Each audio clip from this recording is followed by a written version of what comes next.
দুর্নীতিমুক্ত ক্লিন ইমেজের আওয়ামী নেতা থাকলে তাকে সামনে রেখে আওয়ামী লীগের নাম পরিবর্তন করে নতুন ভাবে রাজনীতিতে আসেন। এসো কোরআনের ছায়া তলে সমবেত হই, এসো আল্লাহ রাসূলের অনুগত হই। এখনো বোঝার চেষ্টা করুন, আপনাদের সর্বনাশ ঘটিয়েছে অন্য কোনো বিরোধী দল নয়, বরং আপনাদের নেত্রী শেখ হাসিনা।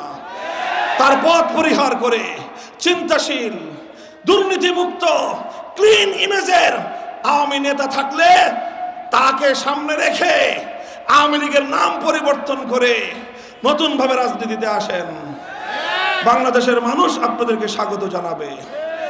সরকারকে আমরা বলতে চাই, বিগত সকল দুর্নীতির মাধ্যমে পাচারকৃত টাকাগুলো অবিলম্বে দেশের মধ্যে ফিরিয়ে এনে দেশ পুনর্গঠনে উন্নয়নে ভূমিকা রাখুন।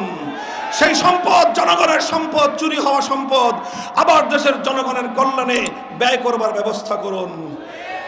যত হত্যাকাণ্ড হয়েছে, 2009 সালের পিলখানার গণহত্যা, 2013 সালের শাপলা চত্বরের গণহত্যা, 2024 সালের জুলাই আগস্টের গণহত্যা, প্রতিটি গণহত্যার বিচার করতে হবে। ভারত রাষ্ট্রকে বলবো, কোন খুনিকে প্রশ্রয় দেওয়ার চেষ্টা করবেন না। আপনারা বাংলাদেশের বিচার ব্যবস্থার কাছে কোন অপরাধী যদি আপনার দেশে থাকে আর আপনি যদি আরেকটি দেশের স্বাধীনতা সার্বভৌমত্বকে সম্মান জানান, তাহলে সেই দেশের পলাতক খুনি আসামিকে সে দেশের আইন শৃঙ্খলা রক্ষাকারী বাহিনীর কাছে হস্তান্তর করতে বাধ্য। যদি আপনারা সেটা না করেন, তাহলে আপনারা বাংলাদেশের সঙ্গে সম্পর্ক ছিন্নকারী দেশ হিসেবে আপনারা প্রমাণিত হবেন। সংগ্রামী সাথী ও বন্ধুগণ, সর্বশেষ আমাদের উদাত্ত আহ্বান, দেশকে পুনর্গঠনে, জাতির উন্নয়নে মনে রাখতে হবে, অনেক তন্ত্র দেখেছি, অনেক মন্ত্র দেখেছি, অনেক দলীয় শাসন দেখেছি, অনেক নেতা নেত্রীর আইন এবং শাসন দেখেছি, কিন্তু সেই ব্রিটিশ আমল থেকে অব্যাহত চেষ্টা যেটার জন্য চলছিল, এদেশে ইসলামী হুকুমত কায়েম, আজও পর্যন্ত আমরা ইসলামের বাংলাদেশ দেখি নাই।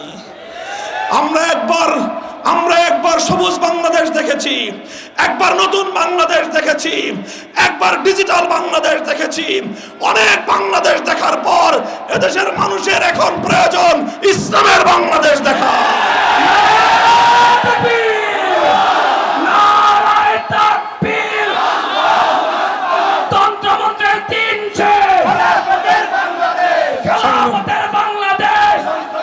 সংগ্রামী সাথী ও বন্ধুগণ, মাগুরা জেলাবাসী, আপনাদের প্রতি আমাদের উদাত্ত আহ্বান, বাংলাদেশ খেলাফত মজলিস আপনাদেরকে আহ্বান জানায়, আসুন রাজনীতির শিক্ষা প্রতিষ্ঠান বাংলাদেশ খেলাফত মজলিসে শামিল হয়ে বাংলাদেশ পুনর্গঠনে, বাংলাদেশকে একটি উন্নত একটি রাষ্ট্রে পরিণত করবার জন্য, আল্লাহর জমিনে আল্লাহর খেলাফত কায়েমের মাধ্যমে বৈষম্যহীন একটি সমাজ গড়বার জন্য আমাদের হাতে হাত রাখুন। আমরা অন্য সকল মত এবং পথের লোকদের সঙ্গে সমন্বয় করে একটি সুন্দর আগামীর বাংলাদেশ গড়ে তুলতে চাই।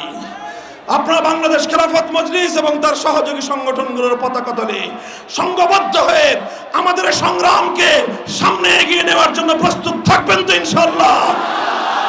আল্লাহ পাক কবুল করুন। আবারও বাংলাদেশ খেলাফত মজলিস মাগুরা জেলা শাখার নেতৃবৃন্দকে ধন্যবাদ জানিয়ে বক্তব্য শেষ করলাম।